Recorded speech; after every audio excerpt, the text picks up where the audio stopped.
له مالان میډیا څخه وروستیو ورزشي خبرونو ته ښه راغلاست. د هلمند د ګرشک ولسوالۍ په مرکزي کرکټ لوبغالي کې د یووالي په نوم د ټیپال کرکټ سیالۍ 4 هفتې وړاندې د 14 بي کرکټ لوبډلو ترمنځ پیل شوې چې نن یې پایلوبه ترسره شوه. د پایلوبې لیدو ته ورزشي مسؤلین، سیمه ییز مخبر او ګڼ شمېر مینوال ورغلي وو. د یادو سیالیو پایلوبې ته هاشمي ځوانانو او خپلواک کرکټ لوبډلو لار وموندله. د پایلوبې پچه هاشمي ځوانانو وګټله چې په ټاکلو 14 اورونو کې د 10 لوبغاړو په اسودېدو 102 منډې جوړې کړې. په مقابل کې خپلواک کرکټ لوبډلې په 14 اورونو کې د 8 لوبغاړو په اسودېدو 116 منډې وکړې او لوبې د 14 منډو په توپیر هاشمي ځوانانو لوبډلې ته بایلوده. د پایلوبې غوره لوبغاړی شمس الله وټاکل شو چې 8 منډې جوړې کړې او 2 لوبغاړي وسوځول. په پای کې ګټونکي لوبډلې او غوره لوبغاړو ته میډالونه او کپونه ورکړل شول.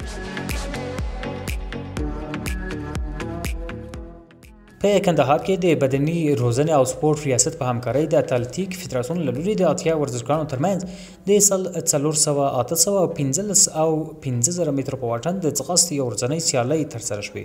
په یادو سیالیو کې د کندهار ورزشي امیر حافظ حیات الله عتیق، د اتلتیک فدراسیون مسؤل محمد سعید ساحل، د بېلابېلو فدراسیونونو مسؤلینو او زیات شمېر تماشاچیانو ګډون درلود. په دې سیالیو کې په 100 متره کې احمد شاه، په 800 متره کې سمیع الله، په 1500 متره کې سمیع الله او په 1500 متره کې بشیر احمد لومړي مقامونه ترلاسه کړل. د یادو سیالیو موخه د کندهار د ځغاستې منتخب لوبډلې ټاکل وو. په پای کې د ورزشي مسؤلینو له لوري غوره لوبغاړو ته کپونه او میډالونه ورکړل شول.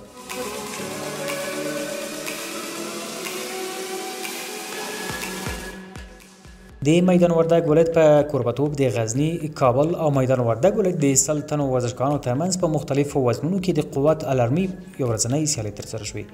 په یادو سیالیو کې نوي ځوانانو او د لویانو عمر لرونکو لوبغاړو ګډون درلود.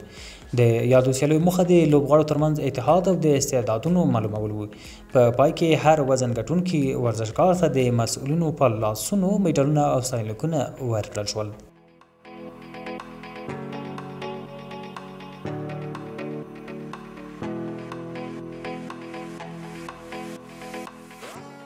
د ننګرهار ولایت د بدني روزنې او ورزش ریاست او رزمي ورزشونو فدراسیون له لوري د ننګرهار د مرکز جلال آباد ښار او 22 ولسوالیو د 113 ورزشکارانو ترمنځ د پروفیشنل رزمي سیالۍ ترسره شوې.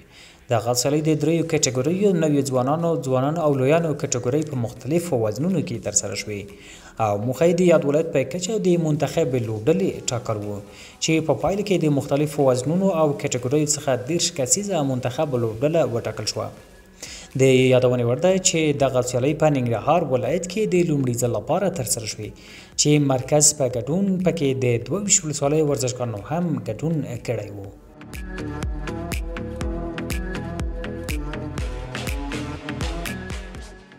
د غزنی ولایت د مالیسان ولسوالۍ اړوند په سرجلګه میکنک کې د 8 لوبډلو ترمنځ د شهدا په نوم د والیبال سیالۍ چې شاوخوا یوه میاشت وړاندې پیل شوې د پاینده لوبډلې په اتلولۍ پای ته ورسېدې.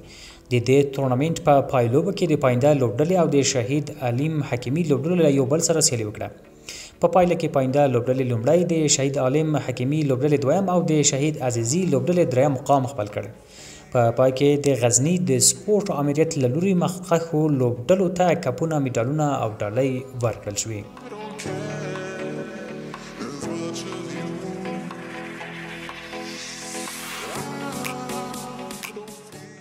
د پکتیا ولایت د بدني روزنې او ورزش ریاست او والیبال فدراسیون له لوري د احمد آباد ولسوالۍ د سپورټي کمیټې په همکارۍ د نشه یي موادو د مخنیوي په موخه د 8 لوبډلو ترمنځ د والیبال سیالۍ پیل شوې. د دغه سیالۍ په لومړۍ لوبه کې لوی خواړه لوبډلې خپلې سیالې فیروزخیل لوبډلې ته د 2-0 میدانونو په توپیر ماتې ورکړه او بریا یې خپله کړه. همداراز په دویمه سیالۍ کې سید کرم لوبډلې خپلې سیالې څپړۍ لوبډلې ته د 2-0 میدانونو په توپیر ماتې ورکړه او بریا یې ترلاسه کړه. باید یادونه وشي چې دغه سیالۍ د نشه یي موادو د مخنیوي د ځوانانو ترمنځ د یووالي په موخه پیل شوې او څو ورځې به دوام وکړي.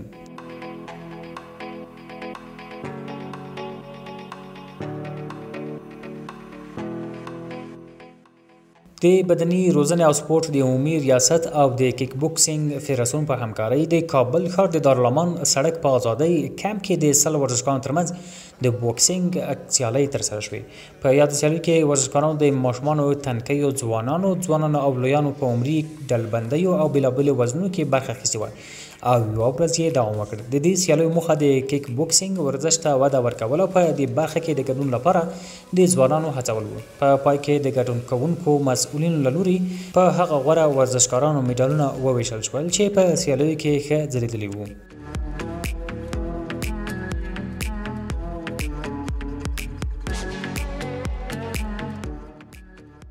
د پکتیا ولایت د بدني روزنې او سپورت ریاست او کورش فدراسیون له لوري د کورش فدراسیون اړوند د سامبوس 10 کسیزه ولایتي لوبډله وټاکل شوه.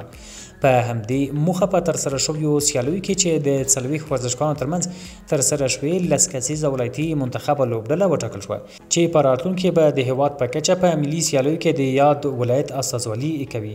دغه سیالي د پکتیا پوهنتون په ورزشي جمنازیوم کې ترسره شوه او موخه یې د ولایتي لوبډلې لپاره غوره ورزشکارانو ټاکنه وه. هیره د نوي چې د یادو سیالیو د پای په مراسمو کې غوره ورزشکارانو ته د اتلولۍ حکمونه او میډالونه ورکړل شول.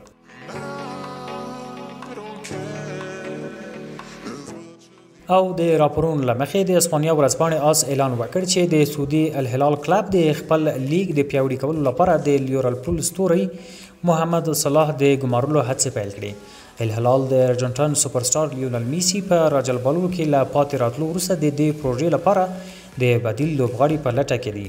مصري ستوری محمد صلاح د دې لوی ناکامۍ جبرانولو لپاره غوره انتخاب کېدای شي. الهلال نن د پرتګالي ستوري روبین نوس لاسلیک کړ ترڅو د دوی دفاع پیاوړې کړي.